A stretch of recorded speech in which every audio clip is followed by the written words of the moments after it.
All right. Well, if you've been wondering what to do to honor Memorial Day beyond another picnic, I would recommend a book to you, This Republic of Suffering, Death and the American Civil War, by the historian and the first female president of Harvard, Drew Gilpin Faust. This Republic of Suffering, Death and the American Civil War. I grew up surrounded by old graveyards in the deep southern Illinois. It's the meeting of the Ohio and Mississippi rivers down there at the beginning of the American South. So we had graveyards everywhere, and I enjoyed going to them, reading the gravestones. And there were far more people dead than were alive in the farm where I was living anyway, around in that area. One thing I noticed as a kid was how many graves of the soldiers that had been killed in the Civil War there were, number one, in the local graveyard. But also I noticed that they all were killed in 1861 or 1862. So where was the logic? I mean, the war built up, so lots more died after 1862. Where did they go? Well, the answer is that the number of dead overwhelmed the systems in place at that time to deal with dead bodies. There were estimated 3 million pounds of dead flesh after the Battle of Gettysburg, for example. So there's a lot of stuff to deal with and a lot of dangerous biohazards, shall we say. The attempts to bring the dead back stopped in 1862, as a matter of fact, at the Battle of Shiloh, where many of those soldiers that were close to my farm had died. The Army of the Tennessee was a northern army of hillbillies from the Ozarks. The Army of Tennessee were Confederates from Tennessee. So it's weird, but it's true. But also, Ulysses S. Grant was one of the commanders of that group. Now, what we call the 30th, that's what we used to call it in those days, the 30th, and then it became Decoration Day, and nowadays it's Memorial Day. But it was a very big deal in our community, those of us who had been in that area for a very long time, and we all knew family from the Civil War period who were buried out there. So we would go out on the 30th of May and do spring cleaning in the graveyards. Now, my grandfather still called it heaping the graves. Heaping the graves. We got to go heap the graves, which was a practice that people did before the intervention of electric lawnmowers. Okay, so we're talking a while back. Up until the 1930s, roughly, in the area where I grew up, we're a little more depressed and poor there.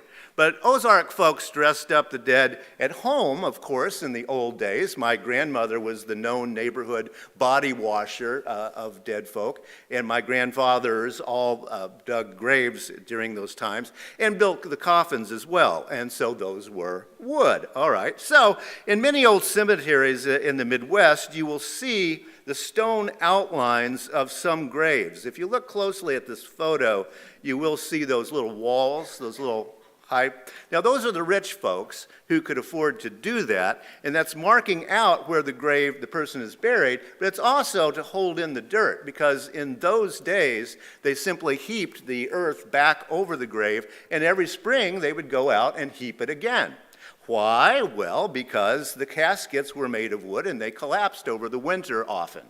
And so you had to go in and put over the grave, and you didn't want to be walking on those. I myself have stepped into some graves that shouldn't have been stepped into, and you sink about 3 feet in the ground with one leg, and you have to crawl back out.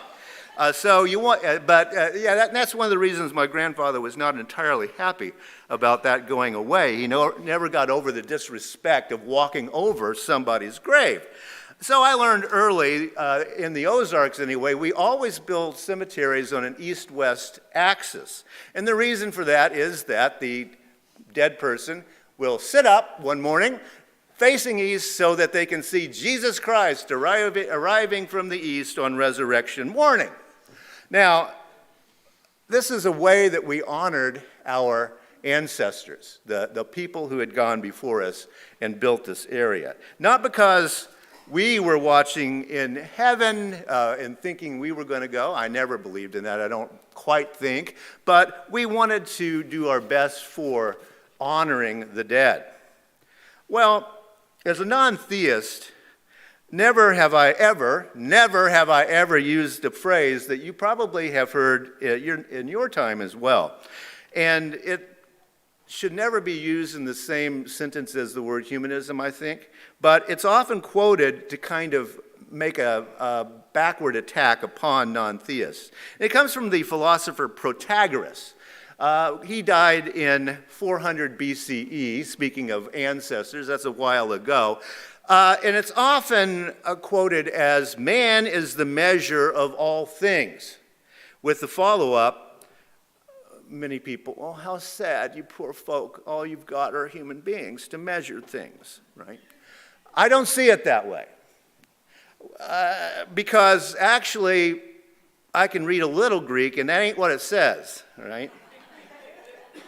It says, ox anthropos enai te mater olanthon programmates, which actually means, oh, the human, or alas, the human. Ox means big O, like in poetry. Oh, or alas, oh, the human. It is the measure of all the programs. I like that cognate, progmates, because it really means exactly the same thing. And if you're into the Matrix, you could say, oh, wait, that's a message from the distant past telling us we're actually living in a maze, isn't it? So, oh, the human.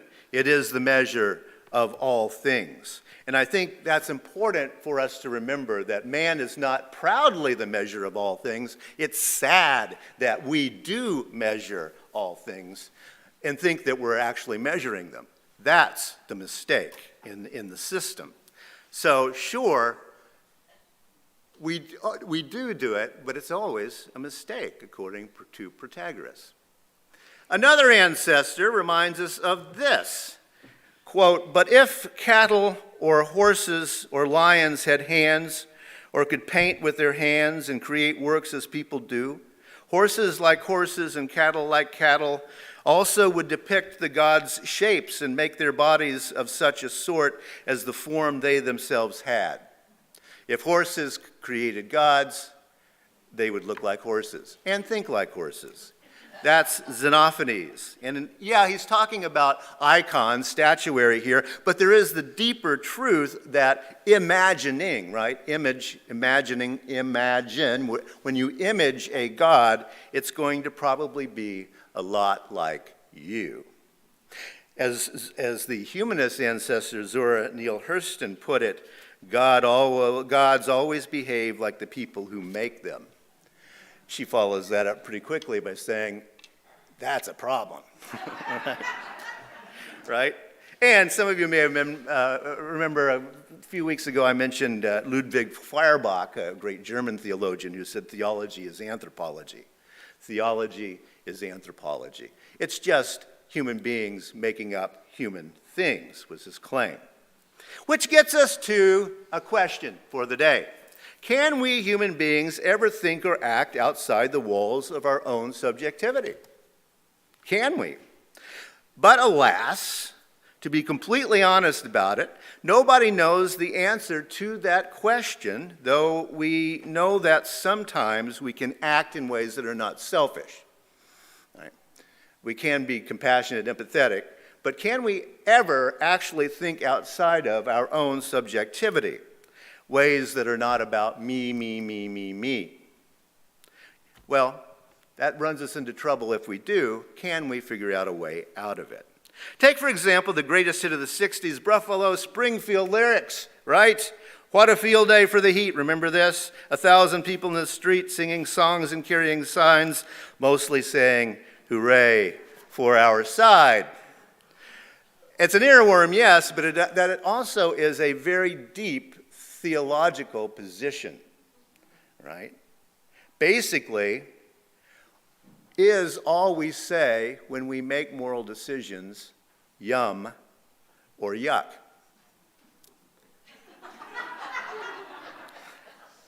As a matter of fact, there is an entire school of philosophy referred to as the boo hurrah theory of moral reasoning. these philosophers, and it really begins after the First World War with the amorality that Europeans were seeing in that war, and they start to ask a very simple question. How is a political or moral opinion different from expressing a food preference? Is it different from expressing a food preference? Take, for example, not to make you hungry, flamin' hot Cheetos breaded deep fried ice cream. Yum! Or not. Are our moral beliefs only statements of preferences? Justice, world peace, a chicken in every pot and a car in every garage. Yay! Hurrah! Hurrah for our side. If stating a moral position is in essence merely stating a preference, exactly the same as stating that you yum flamin' hot Cheetos or no, yuck, yum, Cool Ranch Cheetos, then isn't supporting, torture, racial profiling the same as boo or hurrah on a moral scale? Hurrah for our side. As a matter of fact, why even bother to try to swim upstream or change anything? Shouldn't we just relax and float? Because why would we have an opinion that's different from, what we call the herd? It's called the bandwagon effect. The observation that people often do or believe what they think many other people do. It's also known as the herd instinct. Now, I hasten to say that these terms shortchange the intelligence of herds, at least non-human herds, right? And it's also not fair to bands that travel in wagons. I think probably the better term is groupthink, which was a term not invented until the late 1970s. But you get the idea. Are what we call beliefs exactly like saying, yum, apple pie, I like that? That debate went on all through the 20th century, mostly among moral philosophers housed in universities. Most people never heard this long argument. In this century, science has also gotten involved in how this works. Now, for example, we know that thoughts measured by MRI scanner are as unique as your fingerprints. I find that pretty amazing, but it's true. We come by the herd instinct naturally because we evolved as social animals. Yet each of us hops on the bandwagons that we hop onto through a process of completely subjective, individualized brain activity. That's weird and interesting, isn't it? And notice the differences in neuron firing between gossip there, lots of red going on in the picture, right? A function of the herd instinct, right? Thinking about others. And spirituality, which is a subjective and usually individual experience, even when you do it in a congregational setting, all right? Kind of different in terms of the firing there, isn't it? Red is upset. In 1842, Ralph Waldo Emerson wrote this: "The materialist insists on facts, on history, on the force of circumstances and the animal wants of man." Old language. The idealist on the power of thought, capital T, and will, pre-Hitler, so you could still talk about will with a capital W in those days, on inspiration, on miracle, on individual culture. Now, what Emerson was talking about today, well, it may be kind of a spiritual extremist position that he was taking. And I think that's maybe one of the reasons he's still talked about today. Nowadays, Emerson's insistence upon subjectivity and individualism in thought gets dismissed a lot. Individualism has a bad name, at least among individuals nowadays. It slowly has been turning that direction. But Emerson was coming at this question from a different direction than what we do nowadays to get there. He was thinking about this problem very deeply. Already by the 1840s, Boston had become the center of abolitionist activity against slavery. Emerson deeply believed in the cause of abolition. Go Emerson. Yet, he was very concerned about that becoming a bandwagon. And he did not want to be perceived as on any bandwagons. But Ralph, we say, right? The way to abolish slavery is to mass produce a whole bunch of people on a bandwagon who will go invade the South and wipe out slavery. Why are you concerned? Well, large numbers of people joining together to do the right thing, that's democracy, isn't it? That's a good thing. So why was Ralph anti? Emerson would respond that human groups always take a sectarian turn. All right? In other words, human propensity always is to make an us out of, and them out of everything we do. And we like us, and we don't like them. Yay, our side, boo, their side. And Emerson thought, when you do that, you're not thinking anymore, right? You're not thinking. That's why he talks about the idealist tradition over the materialist, the one satisfying what he calls animal wants, by which he meant gut reactions, boo, hurrah, only, not thinking about it. Now, we don't use the term animal wants anymore. That's not considered nice. The British moral philosopher G.E.M. Anscombe, affectionately known among her colleagues as the Dragon Lady, because she was so good at kind of ripping apart all the patriarchal men philosophers. And C.S. Lewis, after a debate with her, had to go home for like 3 weeks, and no one saw him because he had to hide out. He felt so bad about that, right? She had a killer debating style. But the primitive side of wanting is trying to get, she said. The primitive sign of wanting is trying to get. Now, think about that for a moment. The primitive side of wanting is trying to get. So she's meaning there's an unprimitive side. She's not talking about primitive people. She's talking about all of us. We have a primitive side that wants, want. Ice cream, fried ice cream, yum, right? And also, we have other ways of wanting, unprivileged, unprimitive ways of wanting.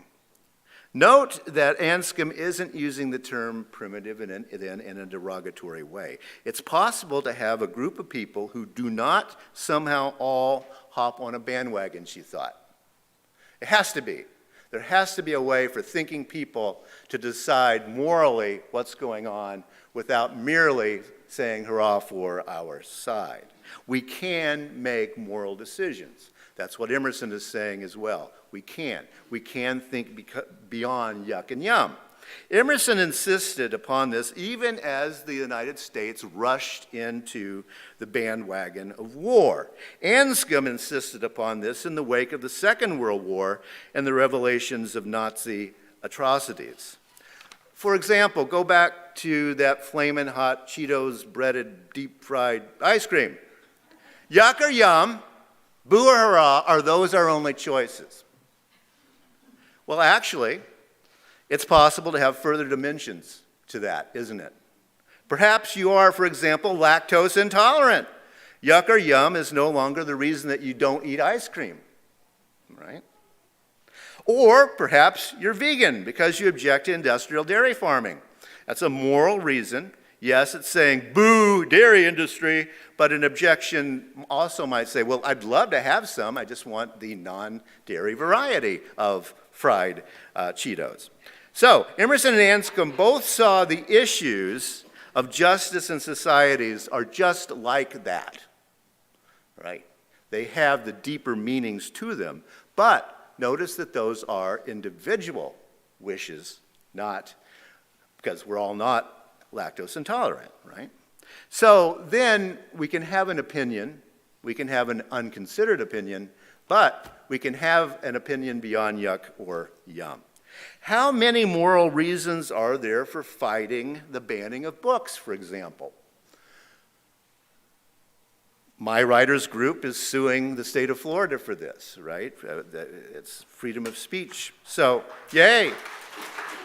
PEN America, yay.